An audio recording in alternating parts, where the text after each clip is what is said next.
This is Jesse Hensley. And this is Josh Turner. Welcome to Turn Down for What? Welcome back to Turn Down for What? As you can tell, well, if you're listening, you can't tell, but from the YouTube channel, you can tell. We're going to be hosting the channel a little bit differently for the next couple weeks. Reintroducing our friend Chris Bowe from California, the wonderful land of Chris Bowe. And so, yes, Jessie is currently on assignment for a job for the next couple weeks at least. We were trucking through with some of the projects that we were working on, and then he took an assignment at least through November and December. And he'll be up in Northern Virginia / DC throughout the week. He will be on here and there, but I did not want to completely drop the podcast for 2 months. We were absent last week because me and Jessie were 16-hour days finishing up our applications for the state of Tennessee NEVI release. We actually successfully dropped applications for 24 EV charging locations across the state of Tennessee out of 32 that they will be approving. So we're very excited about that. Turned out to be about 2,400 pages of applications that we ended up building. But we're very relieved to get all of that behind us because we've been working tirelessly for the last year. But anyways, we'll talk about that more in a minute. Welcome back to the show, Chris. Happy to be here. Congratulations on the 24 locations. That should be exciting. A lot of hard work, but awesome to see you guys got those. Oh, yeah. So obviously now goes to the state to approve, but there'll be we have a very good application packet, and we really feel good about the work that we've done on that. And I think that there's a good shot for the majority of those to end up coming through just because of some of the initiatives that we were able to put inside of it and some of the protections for, regular Tennesseans that are going to be utilizing and or having those stations in their region. So, but yeah, it's an exciting time to be doing it. Oh yeah. Yeah. And I think the biggest conversation we've had in the podcast and in general with other EV drivers is infrastructure development's what's needed. And, tying into what we'll be talking about for the first couple news articles of the day, the EV space, you see all this FUD, if you ask me, about, the market's slowing down and check out these sales numbers. I got 3 alerts from different news platforms today already saying, like, is the EV market dying? And I mean, that's it's going to be kind of the theme of some of the news articles that we will discuss today. But just a interesting fact that there's 2 issues, which we've already discussed on the podcast, but 2 issues that I think really are holding back mass EV adoption. One is infrastructure, which is something that, Jessie and I have worked on in Tennessee, but already are working on, regionally and nationally. But then 2, affordability. We can't fix the affordability. Yep. That's up to Ford, and the other OEMs that are producing electric vehicles to figure out how to do affordability. Looks like Elon with Tesla has already had some of that in mind with his mass production and getting his numbers down. He is starting to become the more affordable as far as EV options go. But then, infrastructure development is rapidly happening and will be happening across the nation. And I think once those 2 things happen, it will, there's no reason to not consider getting an EV other than just the stigma that's generally behind it. Yeah, Elon has really mastered that idea of production. He's said numerous times that, making a prototype is the easy step. And now you've got to produce it. And I think the way they've scaled and the way they've got Texas and California and China and, they're looking at India, that scale Mexico is everything. Right? I saw that Mexico. Yeah. Ford's the only concept that Elon's really struggled with is the Cybertruck.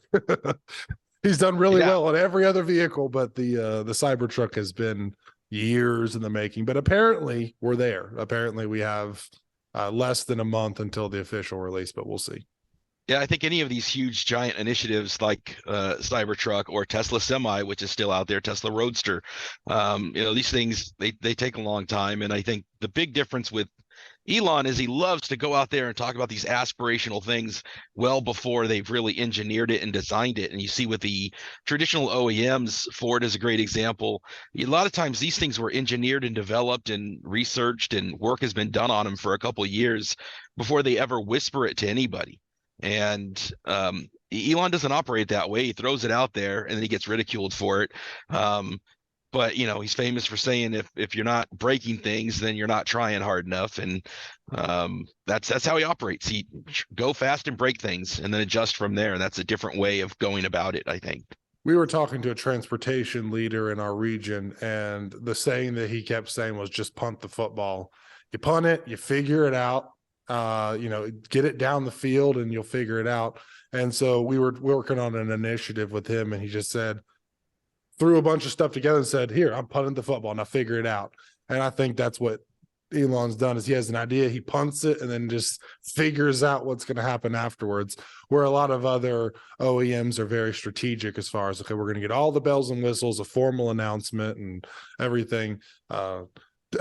Elon went as far as 5 years ago giving pricing and all of these things, which I guarantee probably won't be respected today, but I guess we'll see once the official pricing drops. But I mean, he was having it was either the tri or quad motor Cybertruck for like 60,000, which I have a feeling you're going to probably be touching 100,000 now, but we'll see. Yeah, I mean, I reserve the single motor, and yeah, that's gone. And I think the quad is replaced with the tri.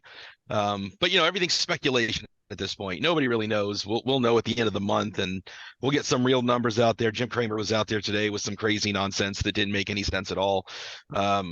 Saying that it wouldn't have the payload of a Maverick, and that there were questions about the materials used. Meanwhile, Joe Rogan is shooting arrows at it. And you know what I mean? And and they were out here taking a Tommy gun to it. I think I've never known Tesla to not engineer things fairly well, and testing the heck out of this thing. And it's going to be great, and it's going to still at the same time be less than what some people want. Somebody's going to have wanted the 6-seater, and that's not a thing. Someone's going to complain about the pricing. Someone will complain about the kind of minimalistic interior. Somebody will complain that when the vault is down, you can't see out the back window. Somebody will say that it should have a mid-gate like the Silverado. Meanwhile, Silverado's producing a few dozen of them for 80,000 each. It's you can't have the perfect truck, right? You can't have the perfect vehicle. It's a step, and it'll be exciting to see the step, and it'll be exciting to see where it sells and where it doesn't. And you're going to turn the corner, and Ford's going to be out with T3.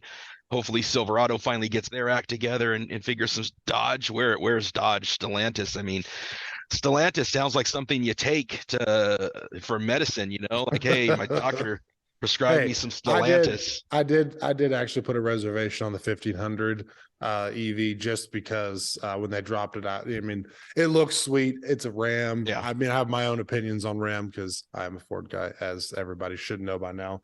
But that's one of those things that I put the reservation on just to see kind of as it developed. I have my name in the hat rather than waiting.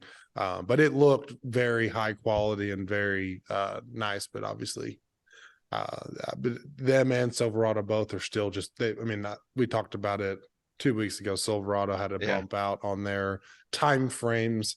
I think a lot of manufacturers are evaluating the market, evaluating demand, because one thing that we've seen is sales stats are still less for every vehicle other than Tesla.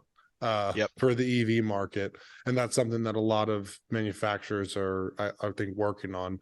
The Lightning's done well with production numbers, but even then, there was a scale back in the actual production quantity goals just based around current demand, which I think is tied to pricing. Also tied to infrastructure. But, I think Ford originally said they wanted 200,000 Lightnings a year or something like that. And I have a feeling they probably realistically need to be looking at the 100,000 for tangible sales goals, which would be a huge accomplishment to start with, and then ramp up around demand. But they're doing all this investing into the Blue Oval City and otherwise, and it's obviously a lot of investments that they're making in the future of the industry, but something that I think in the next couple of years we'll see that evolve a lot more. Yeah, and it's interesting to watch it because out here in California, it's a different market. And I think whether it's the car market or any market, I compare it to real estate, right? People will say the real estate market is X or Y, but real estate isn't a monolith, right? Real estate is different in different areas, and your market and your neighborhood in your area, the real estate's going to be different than it's going to be in another part of the country. And even within the state of California, the real estate market in Fresno is totally different than it is in Silicon Valley, which is totally different than it is in Riverside. So they kind of take these things and they call it a market. But as an example, in Q3 in California, we still sold 20+% of our new vehicles were EVs, battery electric vehicles. So there's a market there, and Tesla certainly has figured it out, and California is a great market for it. We've got supercharger networks everywhere. We've got the vehicles are made here. We've got a lot of weather that lends itself well to it. The Lightning is going to be coming out with a heat pump in the next year here in 2024. I think that's a big step, and that's something we largely don't worry about out here in California. So, when you talk about those. Me today, the weather was 20 degrees outside this morning. I actually had to defrost my windshield because I've parked outside because half of my garage is a gym. Side note, but it was 23 degrees this morning and completely frosted over. But my battery range performance estimates are down. Now, for me, that doesn't really matter that much, strictly because I'm regional around town, and even at 50% battery, I'm more than fine. But if I had to take a road trip today, I mean, obviously that'd be a concern since my model doesn't have the heat pump. Yep. I think that's a big step. I think Ford's doing a lot of smart things. They've got the right people to do it the right way. They're really going to try to make this next generation be software defined vehicles, which I think is the future of it. I think, to your point, getting to scale over 100,000 vehicles is important. I also think it's interesting that people freak out when they see inventory and they're like, hey, these things are sitting on dealer lots and there's inventory. But nobody thinks that way about the Ford Explorer or thinks that way about if you drive by my Ford dealership, there's 400 F-150s on the lot and 4 Lightnings, and so there's a Lightning on the lot. EV sales are down. It's like, well, there's also a ton of other regular trucks too. It's just a matter of actually demand. And I mean, for those trucks specifically, they bought those at the dealership when they were 90,000 they're all Lariat extended range, maybe one Platinum, but they were all like marked at 92,000 or something like that with their add-ons, and no tax credit. No, you don't get the tax credit, and it's inflated above what the current value is, and they've been sitting there. I don't know if they've adjusted it in the last month since I last checked, but last time I drove by, even after the price drops, they still had the MSRP on the window as 89,000, which I wouldn't, even if I had the opportunity, I wouldn't go buy that because I got the credit on mine. I was before the new regulations changed after the new year. But I think every OEM needs to have the most popular model, like the Lariat extended range, be under the 90 or the 80,000 mark, so you could get that tax credit, because that's 10% of the price of the vehicle just rebated the day you buy it, which is huge to anybody. So. Yeah, and they all do that. They all come out with the big expensive model first, whether it's the Model S, whether it's the Rivian R1T, whether it's the Lightning, Platinum, and Lariats. They're Lucid came out with the Dream before they're looking at the Gravity. They all kind of do that. They come out with their big luxury expensive one first, get the early adopters, get the real buzz, sell what they can, and then you got to pivot, you got to adjust, and you got to get the price down on these things. I think they could sell Pros and XLTs all day long if they could produce them. And the more they produce, the more they scale, the better it's going to end up on the price per, because people go crazy with this idea of they're losing 30,000 on each vehicle. Yeah, but you're talking about depreciation and ramp up cost and machining and tooling and all these things that go into these first few years of developing these vehicles. So any of them are going to lose that money. Tesla lost that money. It was investor money instead of profits, but they were losing all that money as they developed their vehicles. It wasn't until the Model 3 scaled that they really got to profitability. So scale is everything. And these purpose-built factories and keeping the battery manufacturing in-house and all these things vertically integrated that Tesla has done. I mean, they're just so far ahead, software-wise, production-wise, supply chain integration. Everyone else is playing catch-up, and I think Ford is on the right track with that. I think some of the others like Stellantis and GM have a long way to go, and that's why we see GM struggling with, their Equinox and their Silverado and the Hummer. They just haven't scaled any of them, and they seem to be struggling with all of that. And the issue that, I mean, I think if you made the F-150, just the gas-powered F-150, and you made it in a 50,000 quantity in a new manufacturing facility, you're going to struggle to get the costs down the way that you are when you're producing 1 million a year. Yep. And like you're saying, quantity does play a factor into it. I think that's why Tesla's began to really see price slashing, because Elon's utilized a lot of their systems and streamlined it, and less parts, but also looking at getting quantity done right. And that's why I think that the Tesla now is one of the most affordable vehicles on the road, as far as EVs go. And I think that's a testament to the fact that a boutique like the Hummer EV, that I think I read a sales number, I think they've sold like 5,000 period. It's been a really low number. Yep. But the boutique of $130,000, truck, whatever you call that, SUV truck, it's something that it just doesn't make any sense for the average consumer. It's a boutique item where if they had a product that was like the $50,000 Lightning that still is sold out, there's a reason behind that, and it's because the affordability. But for the OEM, they're not going to make nearly as much money until they can get quantity done, which is where they really need to perfect the manufacturing lines, which is where I think companies like Ford with their Blue Oval City are making those investments to do quantity, to drop prices. But obviously it takes a financial hit up front in order to make that make sense. Yep, I agree. They got a guy, Doug Field, who is a former Apple and Tesla guy, was started like employee number 1 at Segway. He's really all in on this whole idea of software-defined vehicles. I think Blue Oval City is going to be huge. They're doing the battery factory there in Kentucky, which is not far away. So they're doing things, but they're a couple more years away, I think, from getting that next generation of vehicle going. And they're learning a lot from this one. I think if you look at Tesla, a lot of the parts are shared between models, and doing that goes a long way. And Ford is starting to simplify. They've updated the Lariat standard range, so now you're going to go with the Flash, and that's got the same screen as the Lariat and the Platinum.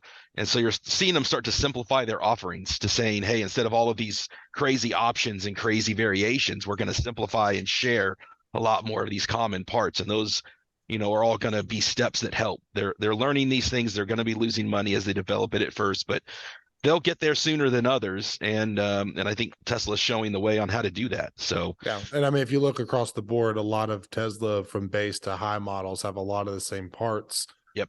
It's just really performance that you see a big difference. And there's some upgrades, obviously, but it's not like there's all these changing parts like you see in the gas powered, all sorts of range of amenities. If you buy a Tesla, you have 2 clicks of a button before you order it. It's what model do you want? How many seats in some configurations? Do you want the full driving autopilot? Order, because you get what you get and you don't pitch a fit when it comes to the Tesla. But if you go to a gas powered Ford and do a build-in price, there's 500 different options, screen size, tire size. I guess you can't pick the Too much. and Tesla, but the covers, the wheels, the color from 50 different varieties to screen sizes, amenities, heated and cooled seats in the second row, bench, non-bench. I mean, there's just so much options that it's like, you have to simplify, especially in the EV space with limited quantities, get a streamlined process, because if every vehicle had the same offerings, they're still going to sell and relatively a 12-inch screen versus a 16 can't cost them that much more difference in cost rather to mass produce one than be sitting there and trying to do a bunch of different options. It's just a different framework of thinking. And I don't know how much they still do it currently, but I know in the past Tesla has done things where they'll have different trim levels and they're all the same battery pack and they're all the same hardware, but they have software limited or locked features of it.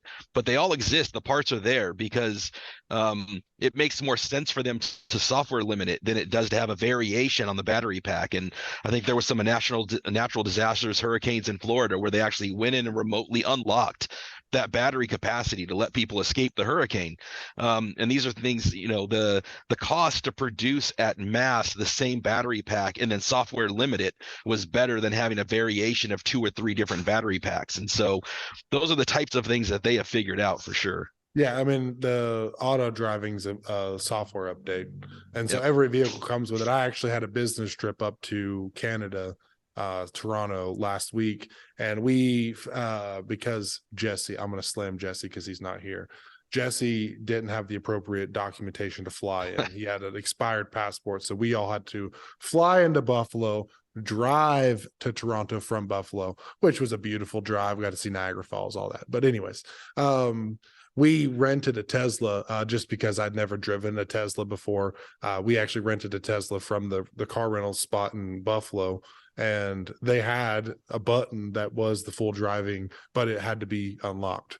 It said it had it, and it was a beta mode. I turned it on, and it wouldn't drive itself. I couldn't figure out. But a lot of the activation, the simplicity of the Tesla was something I couldn't get used to in the one day that I drove it.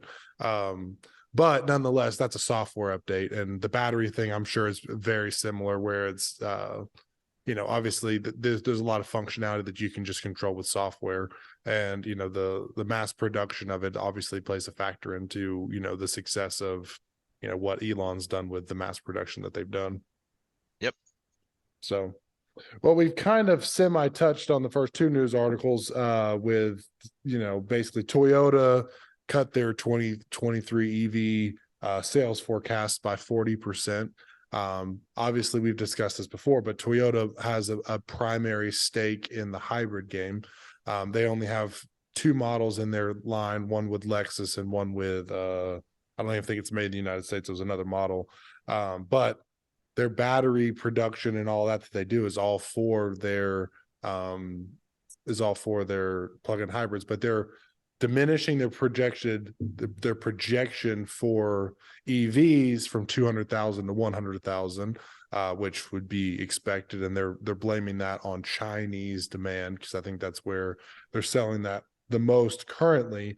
But the in tandem article that came along with that was also that Toyota is increasing their investments into battery development, and I think that was based in North Carolina. They basically doubled down on their investment. I think they went up to $8 billion. And you're seeing all this news, but they're seeing the opportunity for the investment coming in through their hybrids, because that has been, I mean, every vehicle they own, not they own, but every vehicle they produce is a highly efficient vehicle as of now. With there was one model that we discussed that was not the best, that labeled itself as hybrid, but most of their vehicles were, I mean, the hybrid engine and system that they put in it is very impressive.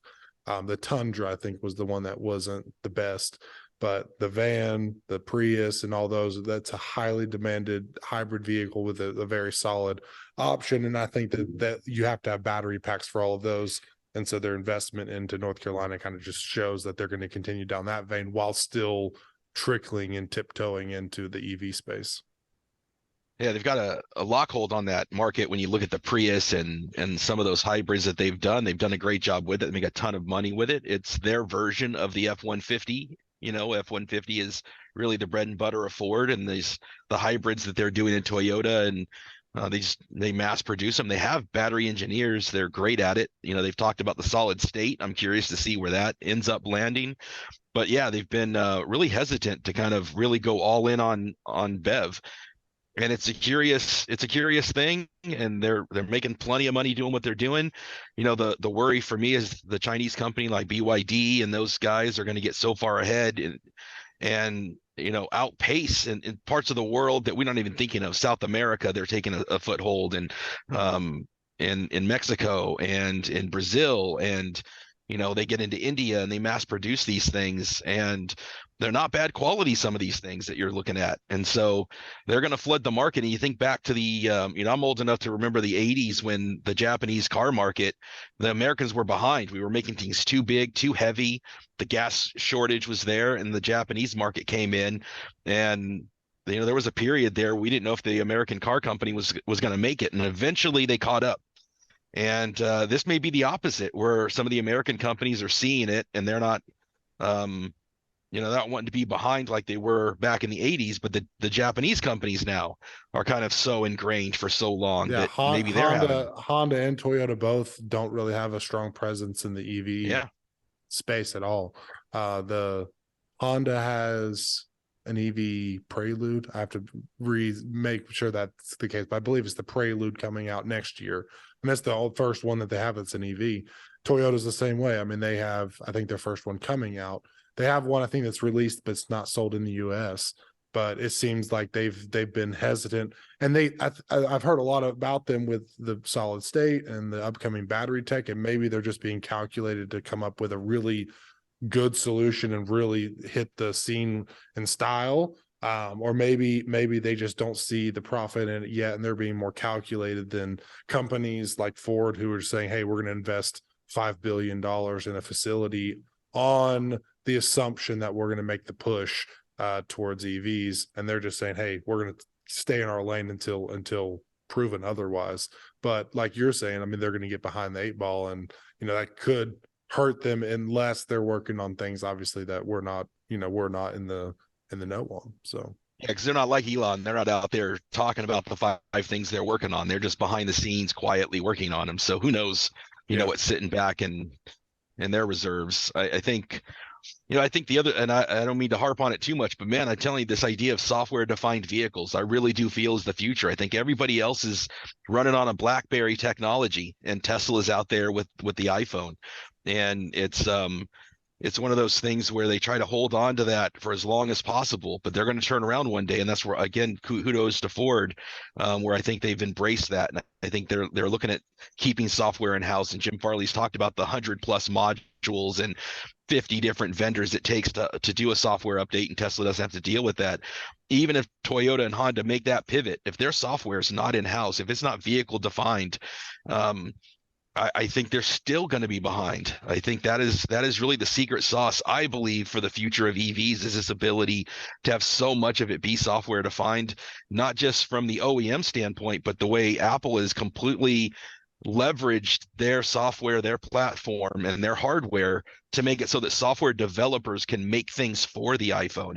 And I really think that's the future of automobiles, is they're going to, Ford and Tesla are going to make these vehicles that are software defined. And then you're going to have software engineers out there making things that'll go onto the App Store and be available for us to purchase and buy. They're going to do things to our vehicles we've never even imagined, that we can't even conceptualize.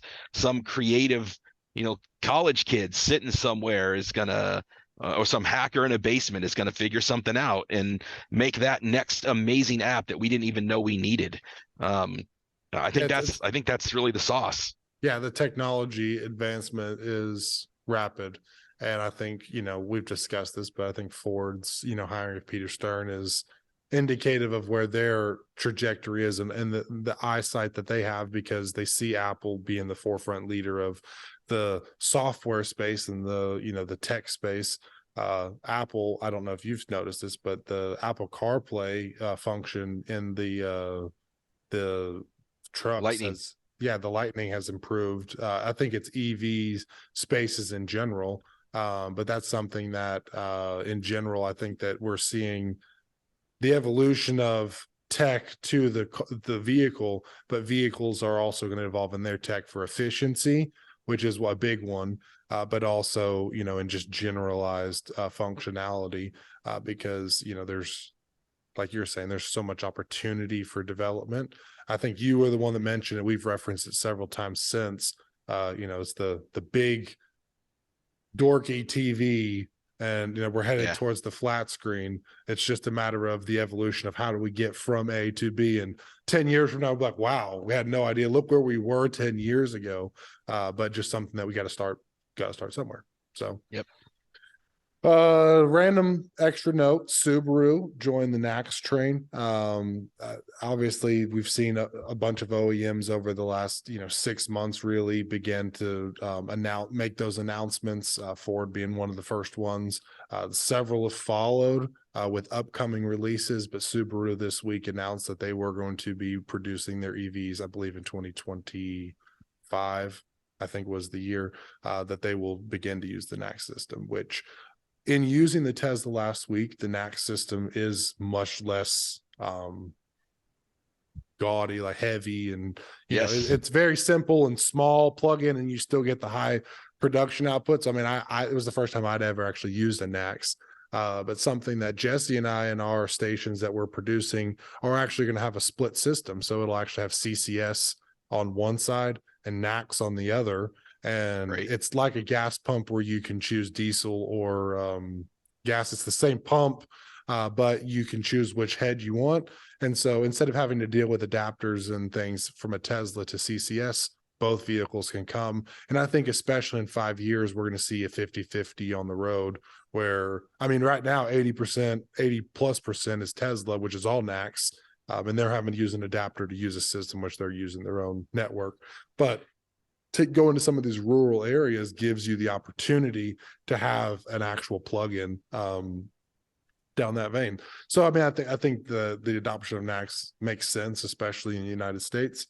But Subaru's jumping on board, and we are too with our functionality. But that'll be something that's obviously our charging station provider will have that in Q1, but we're not going to need it until Q4 when the stations are complete. So.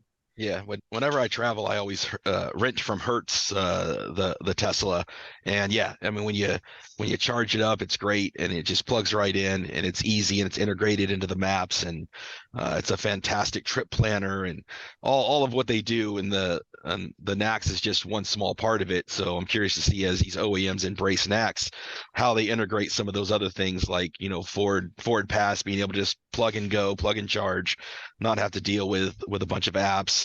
It'll be interesting to see the different pricing dynamics that come into play with those. And then Subaru is just an odd, we were just talking about Toyota, but Subaru's EV, I actually drove one. It's called the Solterra, and it's made by Toyota. It's a strange relationship where Toyota has their BZ4X, and that platform is on one end is this, you got the Solterra from Subaru, it's the same platform, and then on the other end you've got the Lexus RZ450E, same platform, just more luxurious interior, little bit of tweaks done between the Subaru and the Toyota and the Lexus, but essentially the same platform. And I think they're all built out of China, like you were saying, and I think they're going to start producing them somewhere in Europe so they can start to import them and get some of those benefits.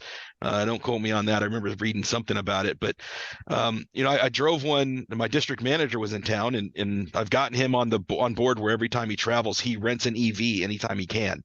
So he's had the Polestar, he's had the Tesla, and this recent trip out here, he had the Subaru Solterra, and I got to play with it a little bit, and it is not a great machine. It's really, especially coming from Toyota, because I'm a big fan of Toyota. My background in manufacturing and Lean Six Sigma embraces Toyota and Dr. Deming and all the folks that kind of went into manufacturing. And so for a Toyota product, it's really unimpressive. And I mean, for the average person, it's still fine, but it's compared to the competition, it's underwhelming. Yeah. Underwhelming, yeah. And so, I mean, embracing NACS is a great first step, but man, they have a lot of work to do. And I don't get the sense that Subaru has any kind of effort into the EV space. They've just kind of outsourced it to Toyota, which is, kind of like outsourcing your burger chain to McDonald's. I mean, it's I'm not saying it's the worst thing I've ever eaten in the world, but that's, it's not exactly. Yeah, it's not going to be a boutique burger. Right. But that's something, I mean, obviously, that they may have some future models that might be more impressive, or they may improve the current one, but I've never actually been in or even researched the Subaru. I just had seen where they where they had dropped the announcement about the NACS and figured it was worth mentioning. So yeah, and it was funny because he had a low Hertz gave it to him with like a third of a battery charge, and so I actually used the Lightning to charge it, and I've got a video somewhere of me charging it with the Lightning, and little weird quirks like when I went to unplug it after charging them, you couldn't extract the plug. You had to go into the car and unlock the car, like you had to hit the unlock like you were unlocking the doors. That unlocked the charge connector. There were some strange bits to it there, which not sure why they designed it the way they did, but I always enjoy seeing a new EV, no matter what it is. But yeah, Subaru has a very loyal base. You put Subaru on anything, and there's a group of people that are going to buy it. So there's a market for a Subaru. There's people that they love, the Subi lifestyle, the way some people love Jeeps or Mustangs or Corvettes. There's always a group for that. Yeah. So the market's there. Hopefully they do something internal or something a little bit more impressive, for their next generation that has the NACS. But it's a good step. You gotta. That's step one. If you're not on NACS, you're not really a player at this point. Yeah. I mean, it's interesting to see the last 6 months and how the adoption is rapidly taken over and where that's leading to today. But something that obviously we have to have a lot of movement to go. And, the immediate beneficiary of the NACS adoption is Tesla and Elon and his system. And he will be the beneficiary no matter how you cut it, because the charging cables have to come from him. So on our charging systems, they have to license the use of that cable, and he gets paid. So I mean, he set himself up very nicely in that regard. However, he's making all of the income off of the stations with all these NACS adoption announcements. So when all these vehicles start dropping NACS, either the current providers like ChargePoint, Electrify America, Power Up America, and otherwise need to have NACS available, or it's going to be something that you see a significant drop in the other production of every other vehicle charging network, because Electrify America is all CCS and CHAdeMO. But if once you're in a CCS and ACS world, you have to have both, which that Elon's already done. He has the magic dock with the CCS and the NACS. And so that gives him the ability to kind of take over the charging market, which if you look at the profitability of sites, I think the charging infrastructure like that, I mean, you can make all sorts of money by charging what they charge across the board for that many vehicles. He has a monopoly on his hand when it comes just to charging infrastructure.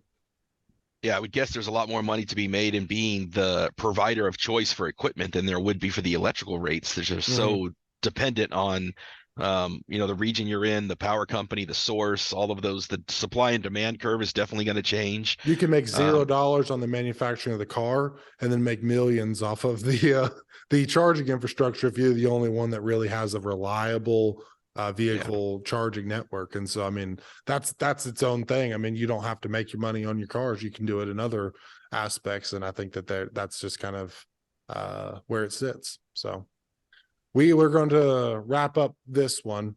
Next week, I had a comment on an EV boat, but we're going to talk about that next week because it's going to take some time, and we need to wrap this one up. But we will discuss the EV boat next week because it's a really interesting one. And that'll be all. But thank you for tuning in today. Once again, you're welcome to check us out on YouTube. We're on all streaming platforms. If you're on YouTube, we are on Spotify, Apple Podcasts, and otherwise.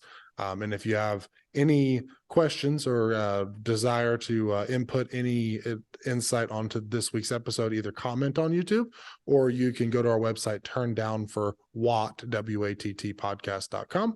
And we have a little contact us information, and we're happy to answer questions or potentially feature you and your expertise. So thank you so much for your time, Chris. Look forward to hosting this with you for the next couple of weeks, and we will see you next week. Thanks for letting me hang out with you. Thank you. Turn down for what?